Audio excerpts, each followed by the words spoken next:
Good morning, ladies and gentlemen, and welcome to Church & Dwight's second quarter 2025 earnings conference call. Before we begin, I've been asked to remind you that on this call, the company's management may make forward-looking statements regarding, among other things, the company's financial objectives and forecasts. These statements are subject to risk and uncertainties and other factors that are described in detail in the company's SEC filings. I would now like to introduce your host for today's call, Mr. Rick Dierker, President and Chief Executive Officer of Church & Dwight. Please go ahead, sir.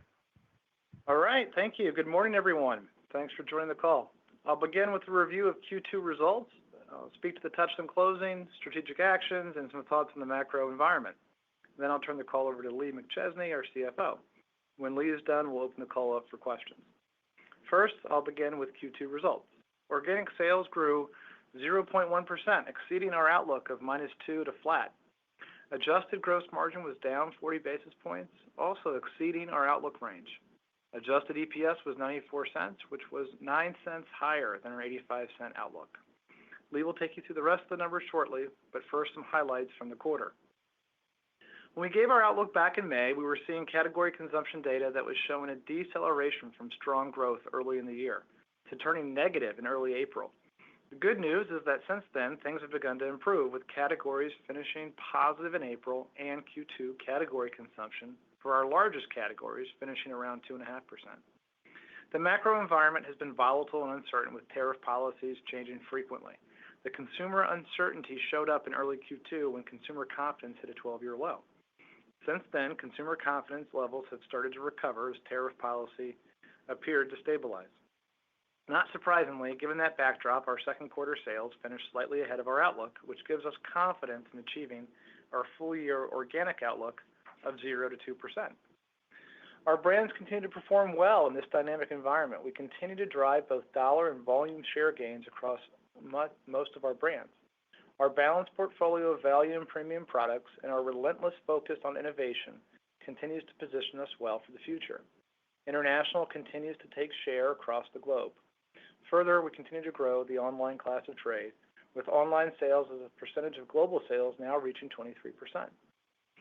In July, we closed our most recent acquisition, Touchland. Touchland is the fastest growing brand in the hand sanitizer category in the U.S. and is the number 2 hand sanitizer in the category. Touchland experienced strong growth in Q2, outpacing the category and gaining share. We're excited to add Touchland as our 8th power brand, and even more so, excited to officially welcome the Touchland team to Church & Dwight. Now let's discuss the strategic actions we outlined last quarter. To drive shareholder value, management team assessed each of our brands on a regular basis. As a result of these reviews, we often accelerate and increase investments in our strongest brands and move with speed to address opportunities for value creation. That review is what led to the strategic decision to exit Flawless, Spinbrush, and Waterpik, showerhead business. Today, we're providing an update on our vitamin business. We remain focused on our revitalization efforts with multiple innovation and branding programs underway in 2025. While it's still too early to fully evaluate results, we can share at this time that we're seeing mixed results. There are some green shoots. We see our multivitamin business improving week over week, and our innovation is seeing strong consumer reviews. And of course, we remain focused on executing our improvement actions. In addition, we are undertaking a strategic review of the business, including streamlining our supply chain to strengthen our core business, potential JV and partnership opportunities, and divestiture options. The gummy vitamin business continues to be a drag on the company's organic growth. The good news is the gummy vitamin category grew almost 4%, which is the third consecutive quarter of growth. The bad news is our consumption was down around 25% as our TDPs declined. Now I'm going to turn my comments to each of the 3 businesses and the improved results from our teams in the second quarter. First up is the U.S. consumer business. Organic sales declined 1%, with volume growth being offset by negative price mix. Volume growth was muted by continued retail destocking in Q2. We continue to expect slight impacts moving forward. Consumption was positive in the quarter for the U.S. business, with momentum improving, and we grew share in 5 of our 7 power brands. Let me provide a bit of color for a few of our important categories. First, with laundry detergent. Arm & Hammer liquid laundry detergent consumption grew 3.2%, in contrast to 1.3% category growth. Arm & Hammer share in the quarter reached 15%. Moving to litter, Arm & Hammer litter consumption grew 3.4%, while the category was up 4.1%, as we saw heightened competitive promotions. Next is Batiste. Batiste continues to be the global leader in dry shampoo. And while consumption was down almost 7% in the quarter, we're confident in Batiste returning to consumption growth in the future. There are a couple of factors contributing to the consumption decline, such as competitive price increases, economic pressure driving trade down, and we had some supply issues that are now resolved. This year, we're launching Batiste Light. As a leading brand, our innovations continue to attract new users to the category and increase household penetration. Over in mouthwash, TheraBreath continues to perform extremely well. While the mouthwash category was down in Q2, TheraBreath consumption grew 22.5% and continues to be the number 2 mouthwash with a 21% share. Remember, we believe there's a lot of runway here. Our household penetration for TheraBreath currently sits around 11% versus the category of 65%. Hero once again outpaced the category with consumption growth of 11.4% compared to the acne category growth of 1.5%, and remains the number 1 brand in acne care with a 22% share. Equally important as Hero continues to gain share in acne patches. And similar to the TheraBreath story, we believe household penetration growth is key for this brand. It sits at 9% versus the category of 28%. Hero continues to launch innovative solutions and patches and is entering the growing body care segment in 2025 with the Mighty Patch Body. Looking ahead, we're excited about our pipeline of new products, which remain a key driver of our success. In 2025, we expect continued innovation to power our growth and build on momentum, especially in several core categories where we're leading the way. Now turning to international SPD, our international business delivered sales growth of 5.3% in the quarter. Organic increased 4.8% due to a combination of higher volume, price, and mix. Growth was led by Hero, TheraBreath, and ThinFresh, and was broad-based with all of our subs delivering growth. We were able to grow share in all of our power brands in the quarter, which is a great achievement. Finally, SPD organic sales increased 0.1% due to a combination of higher price and product mix offset by volume. We continue to be excited about the growth opportunities in this business. Looking ahead, our full-year organic growth outlook continues to be 0 to 2%, while category consumption has improved. There remains uncertainty around the U.S. consumer and global economy. We expect our Q2 brand share momentum to continue, supported by our new product launches, our distribution gains, and sustained full-year investment in marketing. Adjusted EPS, we continue to expect 0 to 2% growth, which includes the Touchland acquisition, the cost of the product recall, and the wind down of the 3 exited businesses. I'll close by saying that category consumption is looking a bit better than 3 months ago, and our brands are strong. They're doing well. We're gaining both dollar and volume share across much of the portfolio. We have a healthy mix of value and premium offerings, and we're well equipped to navigate the current environment. The strategic actions we're taking will position the company well for the future, and we continue to be on the hunt for the right acquisitions. I'd like to thank all the Church & Dwight employees for executing well in a volatile environment, and now I'll hand it over to Lee for more detail on the quarter. Thank you, Rick, and good day to everyone.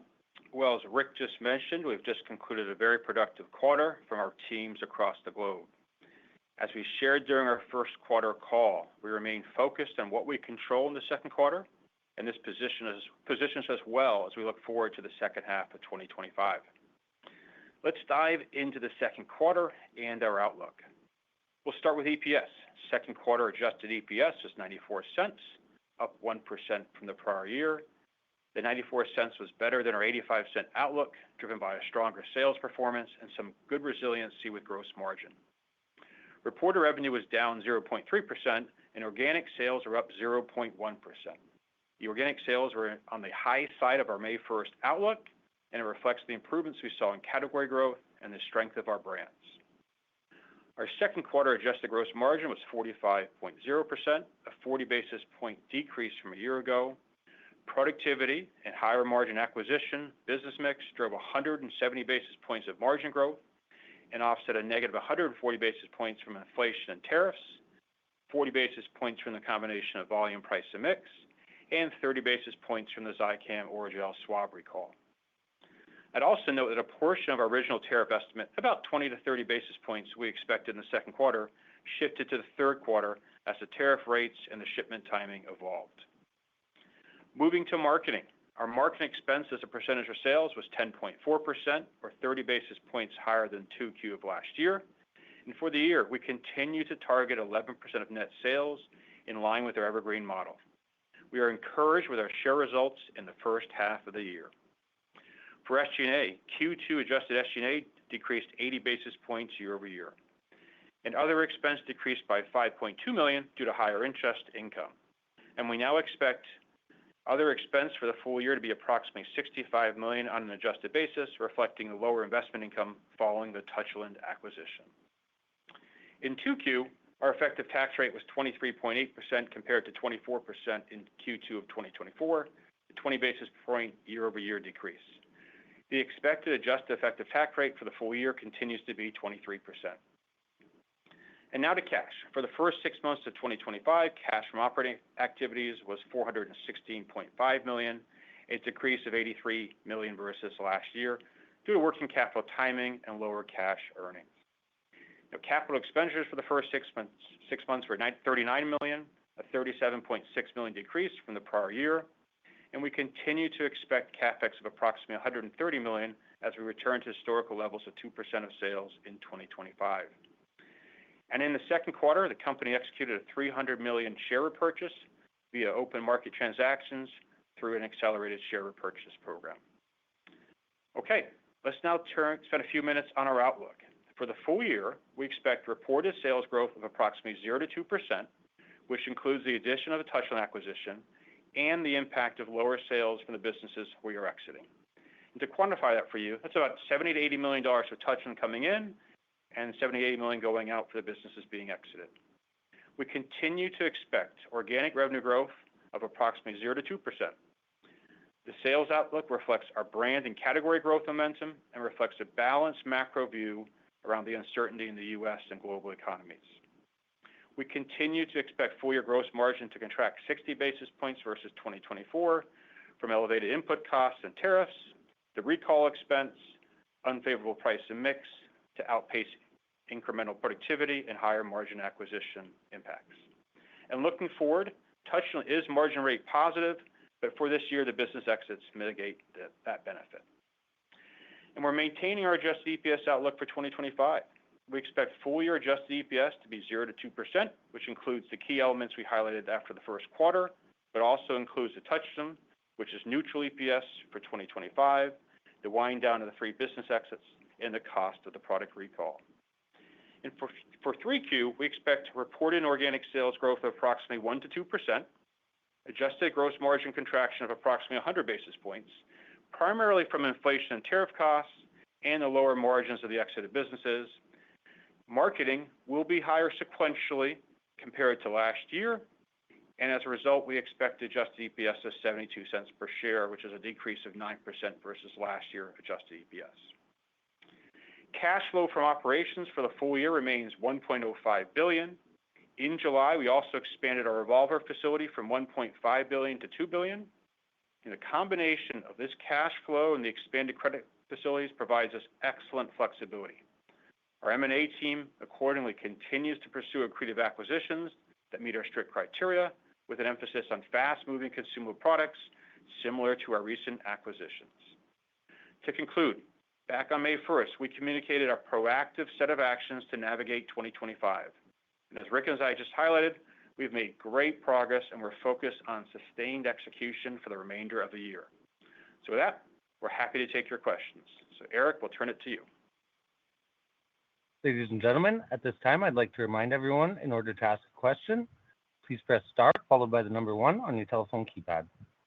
Your first question comes from the line of Chris Carey with Wells Fargo. Please go ahead. Hey, good morning, guys. Morning. Morning. Can I start on vitamins and the strategic review you're undergoing? Can you just give a bit of context on what might push you one way versus the other? That could be feasibility of outcomes. Obviously, you need a partner on the other side of the equation. but that could also be the potential dilution of an outright divestiture, and perhaps how you think about Touchland, given the fast growth and margin accretion, as a potential offset to such an outright dilutive divestiture. So can you just give us a little bit more insight on where how those different decisions could come out and kind of the netting out impact if we were to look out 12 to 18 months and follow up? Yeah, sure, Chris. Yeah, look, we were pretty clear in the release that we put three different options out there, and there's some option in no particular order would be a divestiture. That's probably the cleanest option. The second one would be a joint venture partnership with a partner. We've seen that happen in the industry a few times as well. And the third one is to radically shrink that business and make it even more profitable. And that would have supply chain reorganization, that would have kind of the way we manage that business implications to enable speed and even faster decision making. Because I think everyone sees it, but it's not just Church & Dwight. It's the vitamin businesses that were put into all these CPG companies. These businesses need to be run and managed a little bit differently. And I think we have the ability to do that. It just has to change the organization around it and the structure we would have. So we need a few months to go through that. I think the good news is some of the activity sets that we have started on are working. I was kind of clear about that in the green shoot comment. For example, we've been putting a lot of focus on multivites, on innovation, and we've been stair-stepping up in improvement. We were probably on average down 24-25% for April and May, and as we look at June, we're down in the teens, and then the last couple of weeks we're down single digits, and for the first time ever, our units were actually positive. So there are things that are working. It's just a speed and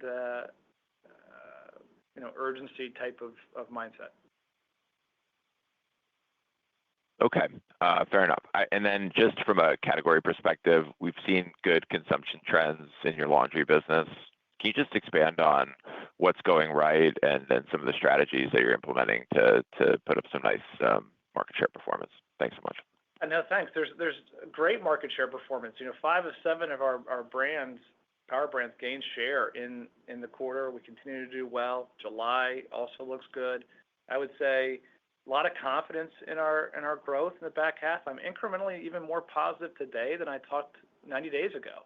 Category growth is improving. Our share gains are working. A lot of confidence in the 2.5% back half number. And even July, I would say, came in above that number. So a lot of good work and efforts across many of our brands. With laundry, it's you want to have the right the sizing strategy, right? A lot of consumers are trading up into larger sizes. Make sure the price points on those sizes are correct so you can promote them correctly at times. And then laundry and litter are very similar. It's a pricing, sizing, value equation that we're really good at and we can move quickly on. So we've been successful across many of our brands for that reason. Okay, thanks, Rick. Your next question comes from the line of Rupesh Parikh with Oppenheimer. Please go ahead.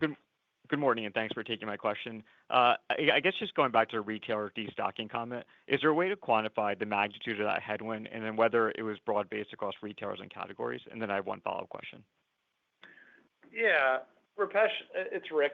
We talked in Q1 that it was around a 300 basis point drag to our net sales versus the consumption numbers. I think we would ballpark it to be around 100 basis points in Q2. And in my comments, I said maybe it's slightly there in Q3 and Q4 as we go forward, but inventory levels are pretty good. The only impact, and you heard this from other competitors, is as sales grow faster at club or online or at mass, it does have a little bit of a mix component to it, that there's just not as much inventory needed in the system. And as you would expect, when category growth is a little bit lower than historical averages, you don't need as much inventory either. And so I think it's just it's kind of a slight impact, but I wouldn't call it a material impact going forward. Great. And then my follow-up question, just on Touchland, now that the acquisition is closed, would be just curious on what you see as, I guess the bigger priorities for the balance of the year for that business. Yeah, we're super excited about Touchland. I think again, like you can't track that business as well because it's sold largely at Sephora and Ulta and Amazon. But when we look at our kind of numerator data or even the Amazon data, it's driving category growth. Like half of all category growth is coming from Touchland. New users, household penetration is still a great story. A lot of runway there. 6% household penetration for Touchland versus the category at 37%. They have incremental kind of near-term innovation on different fragrances and whatnot for hand sanitizer. The body mist is still off to a good start. Going international is off to a good start.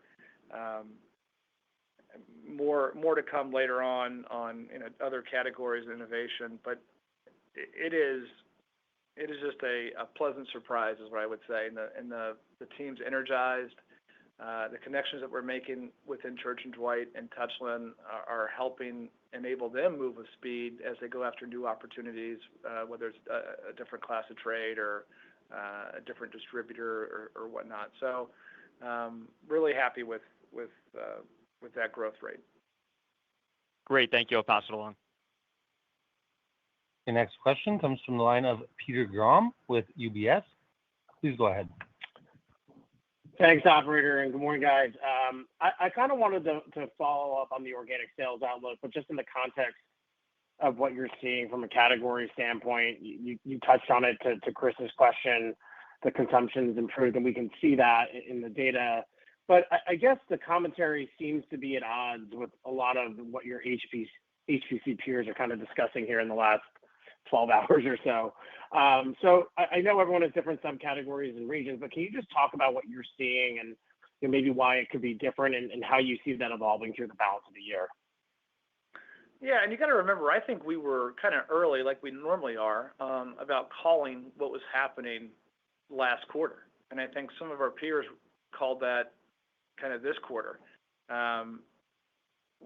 Back when I talked in May, I was a little bit more cautious, and because we were seeing negative category growth for those first few weeks of April, and so we were calling category growth at like 1 or 1.5% was our outlook embedded when we were discussing it. And then as time goes by, the category growth for our largest categories, not all of our categories, but the largest categories was closer to 2.5% for the third quarter. And we've talked about this before as well, just the agita that was happening, the University of Michigan, consumer confidence, all the turmoil in the world on tariffs, and that bred uncertainty. Well, as some of that has been mitigated, there's been a little bit more confidence, I think, and category growth, as we think, is going to be closer to 1.5% to 2% as we move forward for the year. It matters what categories you're in. I think that's the most concrete answer I can give you.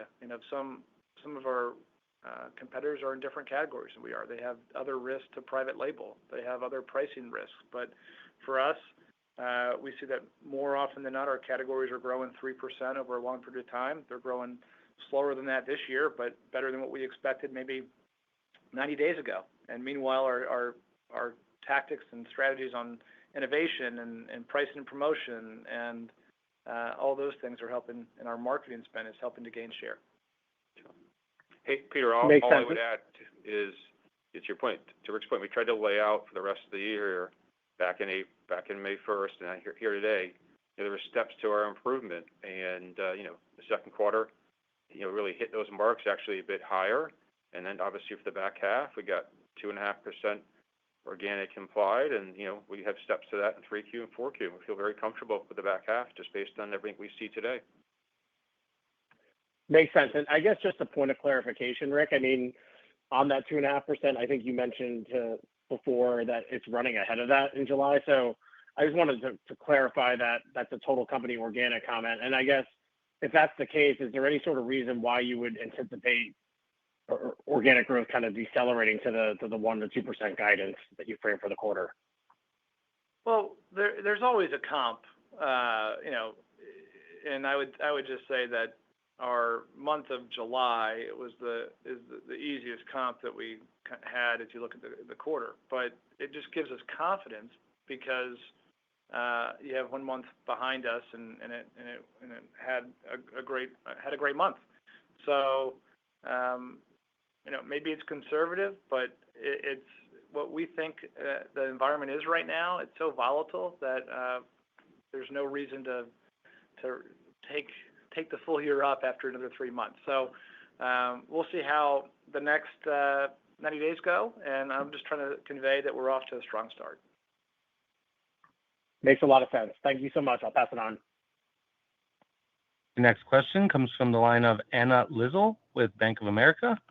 Please go ahead. Hi, good morning. Thank you so much for the question. I was wondering if I could follow up on Peter's question here. Just we're hearing from peers in this space who expect an acceleration in the second half. And while you don't have meaningfully different comps in the back half, was wondering how you're looking at the consumer environment and your expectations for improvement or maybe lack thereof here. And we're also seeing a variety of strategic actions from peers as well, including increased promotional spend and marketing support. Was wondering if you can further comment on your initiatives there. Thank you. Sure. So, on the consumer, my answer is pretty much what I gave Peter. Just a lot of confidence in our growth, and it's not just a category story for us. It's also a share story, right? And we're driving growth in mouthwash, even when the category is growing slower than that. We're taking share. Same thing with acne and acne patches. Same thing with Touchland. Many of our brands, not just 1 or 2 of them, are gaining share over time. So that's why, again, if you look back at our long track record, 10 years plus, we tend to gain share in about 2/3 of the time periods we're looking at. So that's on the consumer. In terms of, I think your other question was just what initiatives we have and strategic initiatives. Look, we are crystal clear that we're going to be spending the marketing that we kind of always spend with our evergreen model. We think this is the right time. That's the right amount, 11% or so. And we're protecting that. And that's part of the reason that even when we came out in the first quarter and lowered our earnings for the year pretty early, we said that we are going to protect that marketing spend. And then Q3 is actually the highest quarter of the year, between 12.5% and 13%. So that's we're investing behind the business. We're investing behind the brands. We're investing behind innovation. There's some innovations launching in the back half that we're really proud of as well that'll be supported. We'll talk more about that next quarter. So that's kind of where we're at. We're investing behind marketing. We're investing behind price pack architecture where we need to. And we feel like we're in a good spot to continue to gain share over time. Okay, great. Thanks so much. Your next question comes from the line of Dara Mohsenian with Morgan Stanley. Please go ahead. Hey, thanks. Maybe extending the last couple questions a bit as we look beyond 25. Just any thoughts, Rick, on your ability to return to the evergreen OSG targets after this year? Are you looking at this year as more of an aberration, understanding a lot of weakness earlier in the year, things getting better sequentially, but not being all the way back to evergreen yet? So I know there's a lot of volatility, there's a lot going on, but how do you think about organic sales growth as you look beyond this year, particularly with an easy comp in theory with the inventory cuts this year? Yeah, thanks for the question, Dara. Look, it's called an evergreen model for a reason. Our goal is to hit our evergreen model each and every year after year, and we've been a model of consistency in doing that. I think this year is an aberration. When you have categories, like we said before, that all of a sudden for the last 10 years have grown around 3%. It started out growing in Q1 1.5%, and in the first couple of weeks of April negative. That gave us pause. I think with the volatility in the world today and the pressure on the consumer and the agita around the tariff situation that just moved categories in a bigger way. So I do think it's a bit of an aberration. I have a lot of confidence in the evergreen model for not just 1 year or 2 years, but that is what we are supposed to do each and every year. And we have some brands that are growing faster than the evergreen model, and we have made some portfolio decisions on other brands that were growing at a lower rate than the evergreen model. So I think that does nothing but strengthen the portfolio and the company over the long term. Great. That's helpful. And then just on Batiste, it's been a great growth brand in recent years. Slowdown in Q2. You sound more optimistic in the back half. You touched on it a bit, but can you just give us a bit more detail on what's happened here in the last few months and sort of the plans for the back half and the optimism you have there? Thanks. Yep, sure. Well, it's never one thing. It's always multiple things. That's how life and how business is. So partly we had some supply chain challenges that we're back and recovered on. So that's a piece of it. We are introducing some innovation, right? And we have to make sure the advertising and the trial generation activities for that line up appropriately. And so that's still early days. We also had a competitor take a massive price increase and introduce different sizes as well. And so when you have that, it kind of changes and disrupts the category from a pricing size and perspective. So we're taking a look at that. But meanwhile, we have to make sure we're really clear. Batiste is the leader in the category. It's brought innovation not for 1 year, but for decades. And consumers delight in Batiste.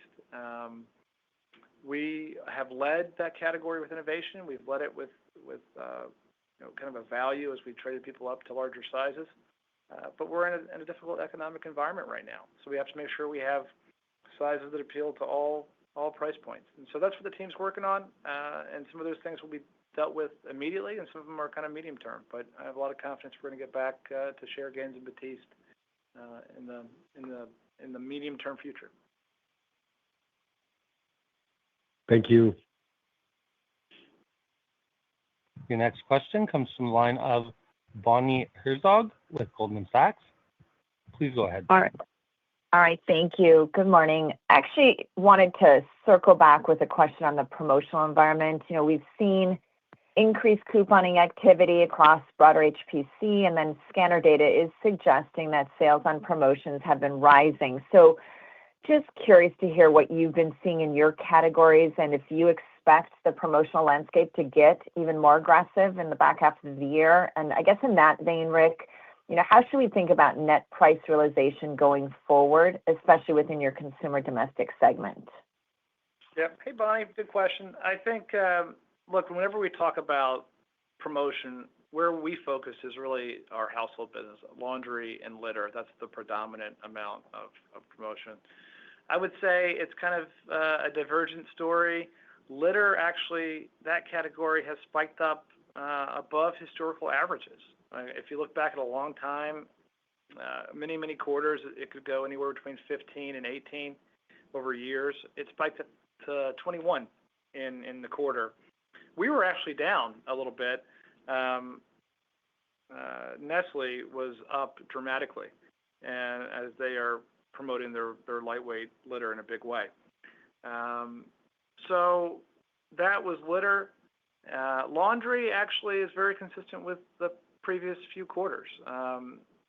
Laundry detergent typically in the low 30s, and for the last 12 months, it continues to be in the low 30s. So we were up a little bit, but we're still in the low 30s. I think in general, laundry's been pretty rational. Litter's been elevated, and then vitamins to some degree is always a promotional category, but that's again a little bit of smaller business than the other two for us. Okay, helpful. And then maybe just a quick question about your gross margin guidance for the year. With end market trends, sequentially getting better, and your guidance suggesting top line's going to accelerate in the back half. Could you just maybe touch on the puts and takes including tariffs on the expected declines on gross margins, especially in Q3? Thanks. Yep. So good morning, Bonnie. Yeah, so as we talked about, we say number one here, our gross margin is still in the 60 basis point zone, but obviously there's some moving pieces that have happened. As we noted, tariffs have not materially changed for the year, though the 12-month number has gone up a bit, but there has been a bit of a timing piece, so there's a bit more in the back half than we initially estimated. That certainly shows up in 3Q in particular. Still driving productivity, and overall, that still keeps us in that same zone. As Rick just talked about, we did have a little bit of a negative price in the second quarter. Now, the majority of that was tied to our recall. There certainly is a little bit of discounting going on, like a more normal environment. You have that in there, but that's the balance. Again, biggest piece is just the tariffs, inflation. Inflation's still staying sticky. We keep driving productivity, and I think it'd probably be a good time to reiterate. We've done a really nice job to manage the tariff topic, and it's, really that number is just a timing change for us. The absolute value for the year hasn't changed. We've been very proactive at managing it. The 12-month number has gone up, but again, if we hadn't done all the actions we had taken, we'd have a much bigger headwind, and we're just focused on driving that through productivity and probably some strategic pricing as we look forward. Yeah, I'm actually really pleased with. We kept 60 basis points of a decline as our outlook, and we absorbed a lower gross margin number from these discontinued businesses as they ramp down, right? As you take inventory reserves for them, as you do the proper run out of those businesses. And we had a recall that happened for our Zicam and Orajel business that impacted us. And despite all that, we were able to maintain margin. All right. Thank you. Your next question comes from the line of Steve Powers with Deutsche Bank. Please go ahead. Great. Thank you. First, just real quick, circling back on VMS and thinking about different strategic options. Just if you were to separate that business, can you talk a little bit about just how compartmentalized that business is and how easily separatable it is relative to any kind of stranded overhead considerations that you'd have to work through and that we should be thinking about? Sure. So that business, has separate manufacturing facilities in Vancouver, Washington. It's embedded in also in our York, Pennsylvania manufacturing facility, but it's within its own four walls. It's like a plant within a plant within that facility. And then, as you would think, R&D and supply chain and marketing, all those functional supports tend to be a little bit separate because it's its own largely SBU. There are support structures within the corporation, and so there are some allocated costs. And if we did go down the route of selling, we'd have to go address the stranded costs. And that's normal with any business. We just did that with the Spin Brush, Flawless, and Waterpik Showerhead rundowns. I think the big thing for us is, at the same time, we're also adding growth, right? We're also adding Touchland, and so that helps offset some of those leverage fixed costs as well. Yeah. Okay. Perfect. Thank you. And then, Rick, kind of setting aside the work that's being done in HPC, on kind of portfolio rethinking, across a lot of companies, we're also seeing, companies, kind of double down on productivity, announce new restructuring, and on the back end of that, theoretically, size will be stepping up investments in technology and innovation, go-to-market capabilities, et cetera. So as you think about your business, again, notwithstanding the portfolio work you've done, just how do you think about your spending levels and your capabilities? How do you benchmark them against peers, both today and where you think kind of the puck may be going? And is there any contemplation of having to do something similar from a restructuring and accelerated reinvestment program? Thank you.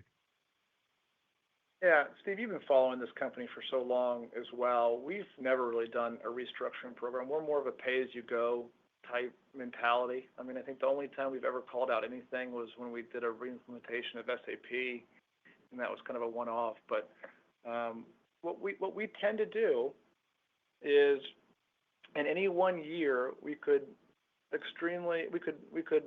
go past our outlook on earnings growth, for example. But we tend not to do that. We tend to make investments for the long term, and we've been doing that for years. And so we make investments in some of the analytics. We put a center of excellence in place. We put a pricing group in place. We're looking at we've added infrastructure to our international team in a big way. We have centers of excellence over in Europe for the export business. We're looking at more local innovation, more local manufacturing. But all those things we tend to embed in our evergreen model, and that we kind of pay as you go. Very clear. Thank you very much.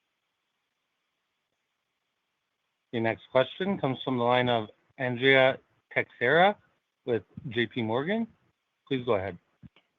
Thank you. I want to go back, Rick, to your comment about how to think about these categories as you're divesting, and also in general as you step back in terms of acquisitions, like keeping innovation for be it Batiste or be it now Hero. You have the body patch. How are you going to be able to continue to innovate, and how you're seeing percentage of sales coming from that innovation accelerating the second half? I know you might be comping some of the laundry innovation that you had as you enter 2026. So how we should be thinking of that? And then conversely, I think you always have said about 20% of your revenues come from value. Are you gaining share in that segment of your portfolio, or are you seeing that stable? Thank you. Yeah, I think I got two of the three, but you can remind me what the third one was. So on innovation, you're right. Like, innovation for us has been kind of a bedrock. When Carlos came in, Linares, who's our head of R&D, he really changed the way we innovate. And we went through this at Analyst Day a little bit, but we have so many different vectors now of innovation. And so for the last few years, about half of our organic growth is coming from innovation, which is just, I think, industry leading, and it's fantastic. So if innovation last year was closer to 2, it's probably closer to our outlook was probably closer to 1.5 as we started the year. It's probably around 1.2 or 1.3, just as still phenomenal. But in times like this, when the consumer is pressed, sometimes they don't reach for the innovative new product initially. So we're still really happy with a lot of innovation. We're putting our programs in place for sampling and for trial. But across the board, like if you take a step back, deep clean innovation on laundry has been driving category growth and category expansion and share gains for us. Lightweight litter has been growing category growth, our brand to grow and share gains for us. Batiste, Light, Hero, TheraBreath, incremental sizes and flavors. So innovation is alive and well and really a growth driver. On value share, I think you're right. Part of our portfolio is premium, part of it is value. More recently, as Hero and TheraBreath have outsized growth, the premium kind of mix of our business has grown faster. But the value portfolio continues to do really well. Even if you look at Orange Box in litter, Orange Box in litter is growing around 4%. There's not this massive trade down or trade up happening, but Orange Box in litter is doing well. I'd say Arm & Hammer, the brand in laundry, is doing fantastically well. We have a good, better, best strategy there. It's probably the better and the best tiers are growing faster than the good tiers in Arm & Hammer laundry. But those good and better and best tiers are still a great value to the higher end premium laundry detergents. So That's two of your questions. What was the third? First question is kind of like categories, right? Yeah, no, thank you, Lee. The categories, as you think about the exits that you're making, right? And I think now, you correct me if I'm wrong, it seems like you're saying, well, perhaps we're going to do JVs and think about being creative on how we're going to look at these divestitures.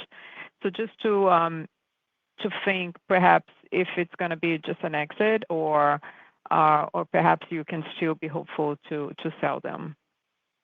Oh, well, yeah, on the vitamin business, right? The cleanest scenario is there's a sale. If you do a JV, it's because either your partner doesn't have all the capabilities that they would need to run it, and so there's a transition period over time, most likely, and we've seen that in other categories, other industries.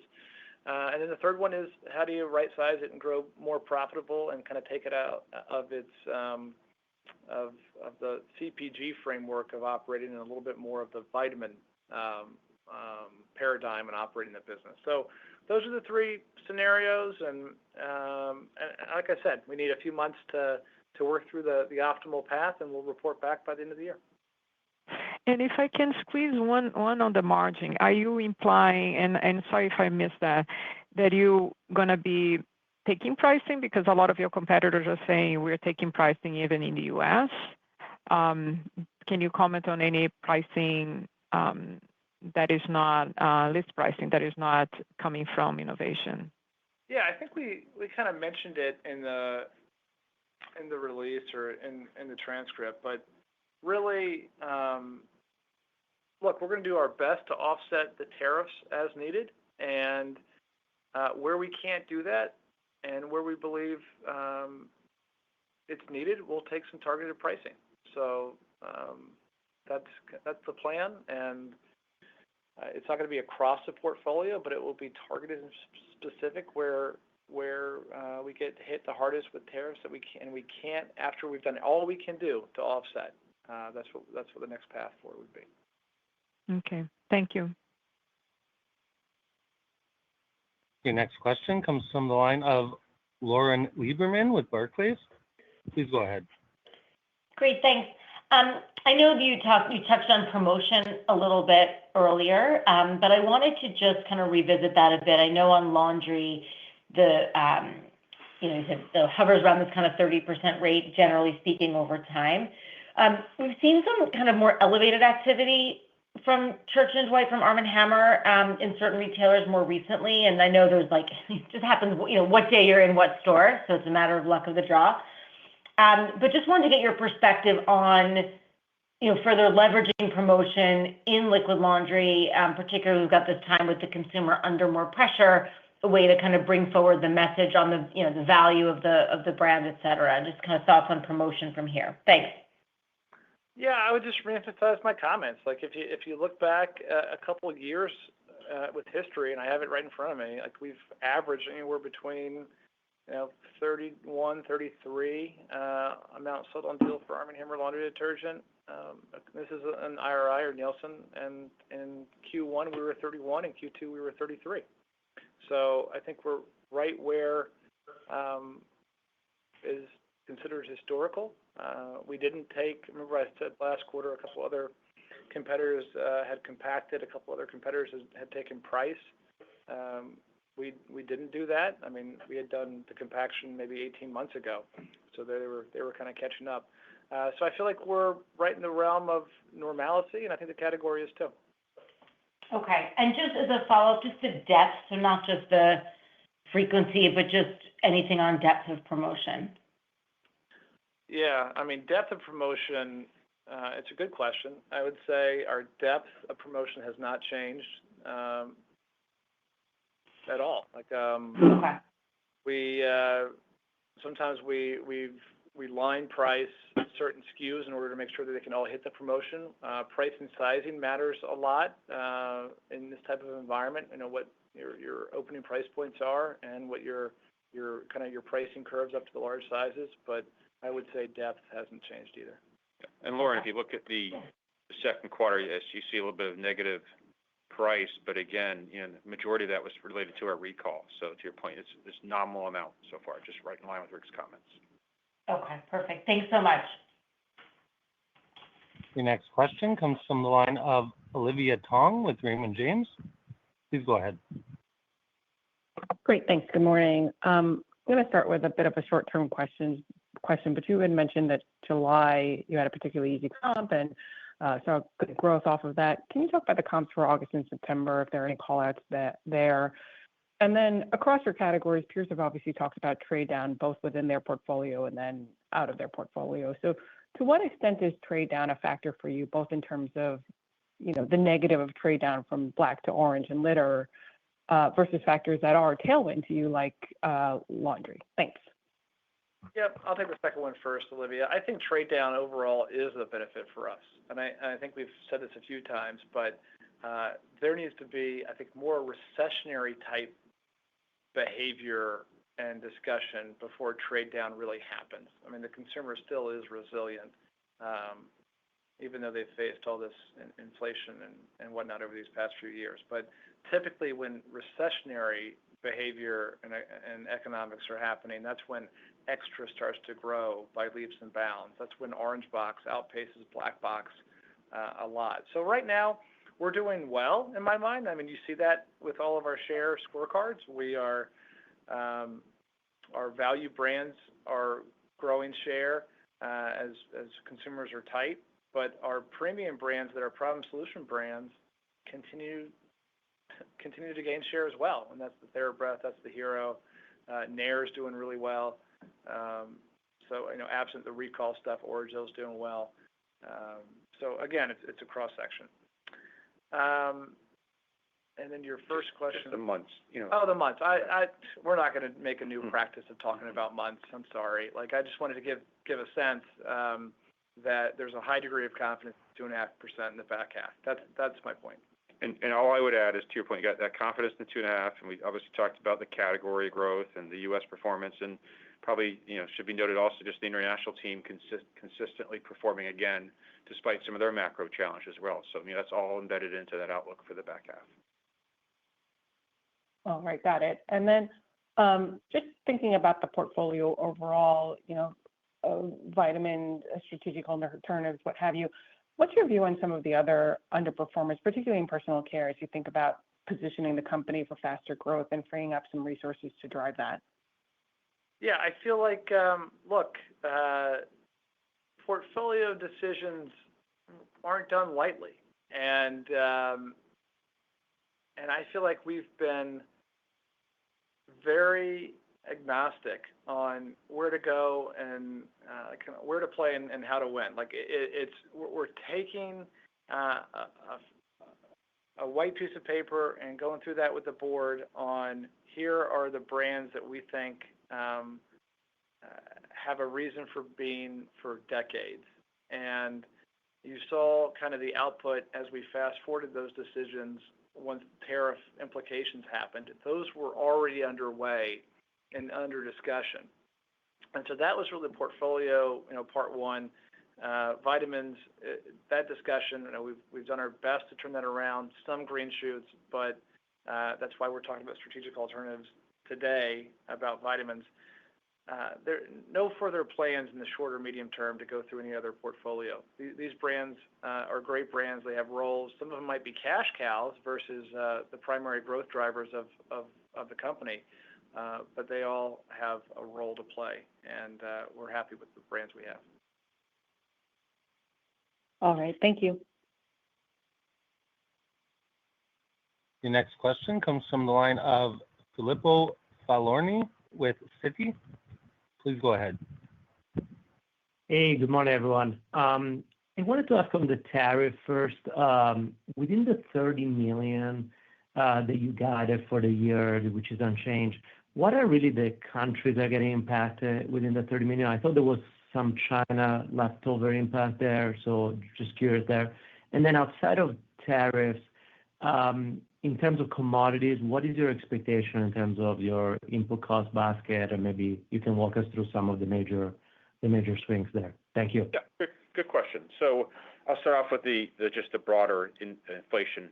it's interesting. It's still holding in there. So you think about what we talked about for the normal amounts of inflation, we're seeing that as we laid out for this year, it crept up a little bit earlier in the second quarter. It's going to come back to still a slightly elevated level. The tariffs. I'll state this. Number one, very very proactive. So obviously we've done all the things to manage through China. So after that, you get into Korea, Thailand, Vietnam, Europe. Those are kind of our top. They make up about 73% of what's left. Even the change is just overnight. Actually, even net makes that number even a little bit better. So the good thing is we're down to whether we look at it by country, look at it by product line, it's kind of 3 or 4, and we get to a large portion of what we're facing here. So again, this proactive nature says, hey, we're not talking about a change this quarter. We're just talking about how we're going to manage it going forward here. And again, majority will be through our productivity programs, and then we'll look at some pricing as well in some targeted areas. Yeah, and just to reemphasize, it changes all the time, right? I mean, even in the release, we put $60 million for our run rate for 12 months, and even with the decisions overnight, now it's closer to $50 million. So it's going to keep doing that. We have to. The good thing about our company is we can move with speed and agility, and that's what we have done. That's what we're going to continue to do. Great, thank you, guys. The next question comes from the line of Robert Moskow with TD Cowen. Please go ahead. Hey, thanks. Just want to know if you could touch on a little more detail on the international business. It continues to outpace the rest of the portfolio. And I remember a key strategy of this was to expand U.S. brands into these markets, either through export markets or where you operate your own businesses. Can you give us an update on how that's doing? Like, how is Hero doing? How is TheraBreath doing? And in a slower market, is it getting harder to introduce them and gain attention? Thanks. Yeah, great question, Robert. I'm so pleased with how international is doing. International growth, mid-single digits, sometimes high single digits, really largely behind 2 or 3 factors. One is as we have local brands like Sterimar, even Batiste, kind of growing all over the world, but as we also have these recent acquisitions like TheraBreath or Hero, and we've talked about it before, but Hero was in 50 countries within 12 months. I mean, that's fantastic for us to be able to get all the regulatory work done to do that, and we're benefiting from that in a big way. There is a strong demand for Hero and TheraBreath all over the world. Many of these countries that we talk about, they're having the same economic malaise that the U.S. is. And so when categories are 0 to maybe negative in many of these countries, some of our competition, if you look at it, is actually declining in many of these countries. We're growing, and we're growing mid-single digits more often than not because of some of the acquisitions and new brands for new retailers that are driving growth for categories. Same story we have here.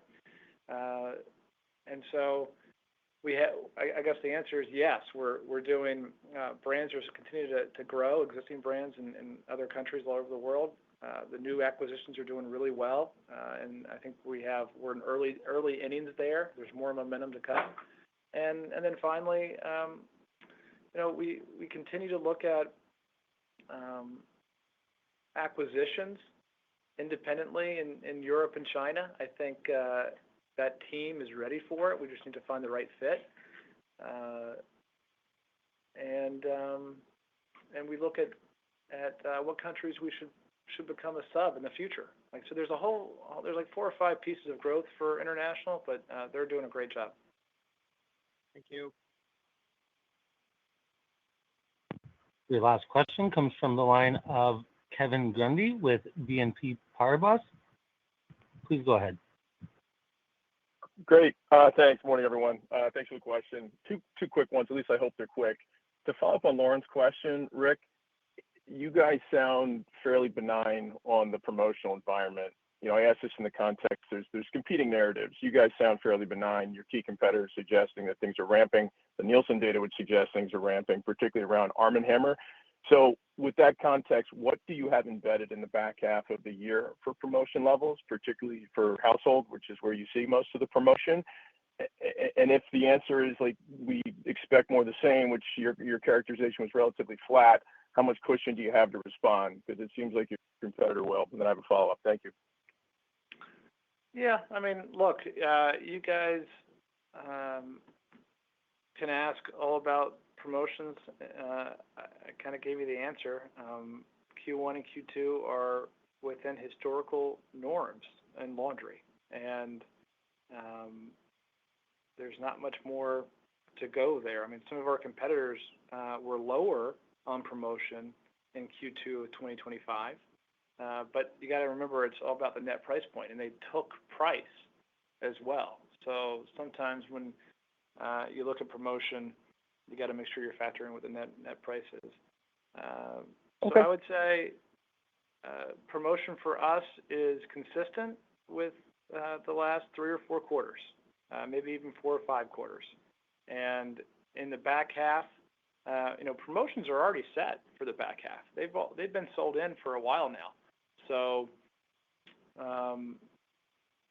in this environment, we saw, and maybe it's because we saw it further afield than most, but 6 months ago, 9 months ago, we were seeing how some of the promotional volumes weren't as effective because everyone, category was there. Everyone's promoting across many different categories, and so we made sure we put the plans in place even late last year, early this year for the whole promotional calendar. So I have a lot of confidence in our laundry business. Our laundry business in the month of June and July continues to gain share, continues to do well. And I think part of that's promotional, but I think part of that is innovation. And Deep Clean continues to do well, hit hurdles, and drive category growth. So long answer, but that's the facts that I look at.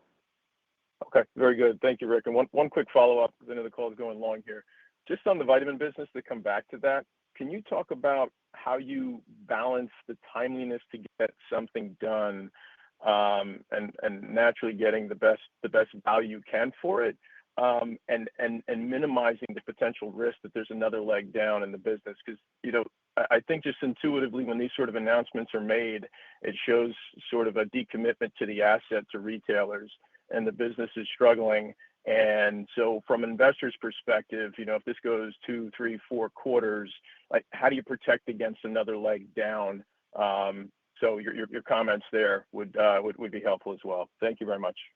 Yeah, look, we're running this business like we're going to own it forever. And that means that the amount of time and energy we spend on innovation doesn't change. The amount of time we spend on promotional and pricing and programming doesn't change. That's how we have to run it. And then if there's a strategic choice to do something different, then that's what we do. But that's what our communication will be with the retailer. They want Vitafusion and Little Critters to be successful too. It's a big brand. And so we're going to continue to show them the innovation, continue to show them why we believe it can grow categories after we get through this kind of TDP down cycle. But at the end of the day, they're good brands. And I think for us, we're spending an inordinate amount of time for what's relatively a small business. And so that weighs into my thinking on how much time the organization spends on supporting a business of that size versus the benefit. And that's part of the kind of strategic decision too. Okay, very good. Thank you, guys. I'd now like to turn the call back over to Rick Dierker for closing remarks. Please go ahead. Okay, well, thank you, everyone. Like Lee and I said, a lot of confidence as we look forward. The company is doing extremely well in a tough environment, and we'll talk more at the end of October on our next call. Thank you. Ladies and gentlemen, this concludes today's call. We thank you all for joining, and you may now disconnect.